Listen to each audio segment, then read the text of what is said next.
పేనెల్లి నుంచి పూలబట్టం ఎడిటెడ్ చేసి నిర్దేశకున్నాం రేట్లు బ్రహ్మాండంగా ఉన్నాయి ధరణి అని రైతులకు మాత్రం ఇంటి మీద కొనుక్కోవడం అవుతుంది. ఇలా సమస్య సాఫ్ట్వేర్ లో ఉండదు, సమస్య టెక్నాలజీలో ఉండదు, సమస్య కేవలం వీఆర్ఓ నుంచి మొదలుపెట్టి కలెక్టర్ దాకానే ఉండదు. సమస్య ఇది పరిష్కరించాల్సిన పాలకుల దగ్గర ఉన్నది. ఇవాళ మళ్ళీ భూభారతి పెట్టిన గ్రామ సభలకు వెళ్తే రిలీజ్ వచ్చి పెడితే 70 లక్షల పైబడి దరఖాస్తులు వచ్చినాయంటేనే ఈ సమస్య ఎంత గంభీరమైందో బాధతో ఉండదు. ఆనాడు ఇదే రేవంత్ రెడ్డి గారు నాకు ఓట్లు వేయండి ధరణి తీసుకుంటే బంగాళాఖాతంలో అన్ని సమస్యలకు సమస్యలకు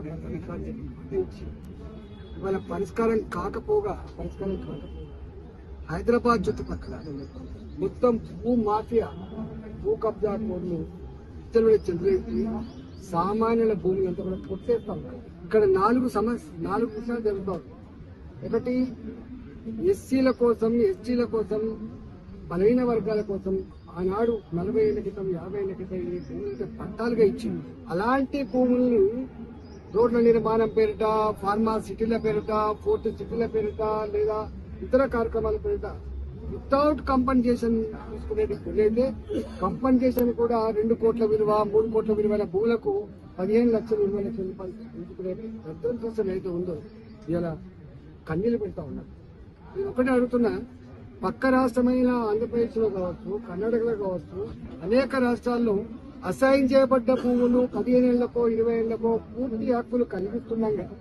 మన దగ్గర ఇన్ని సంవత్సరాలు కలిసినప్పటికీ కూడా హక్కులు కలిగించకపోగా ఇలా అనేక రకాల కారణాల పేరిట గుంజుకునేటువంటి నీచమైన పద్ధతి మంచిది కాదు. కేసీఆర్ ధరణి వచ్చి కేసీఆర్ గారు ఎమ్మెల్యే ఉన్నప్పుడు గజ్వేల్లో కొన్ని వేల ఎకరాల భూములు 2 కోట్లు 3 కోట్ల విలువైన భూముల్ని 10 లక్షలకు 5 లక్షలకు బలవంతంగా ఎట్లా అక్వైర్ చేసిండో ఇవాళ ఫోర్త్ సిటీ పేరిట ఆనాడు కోదండ రెడ్డి గారు నేను ఫార్మాసిటీకి వ్యతిరేకంగా కొట్లాడినాను.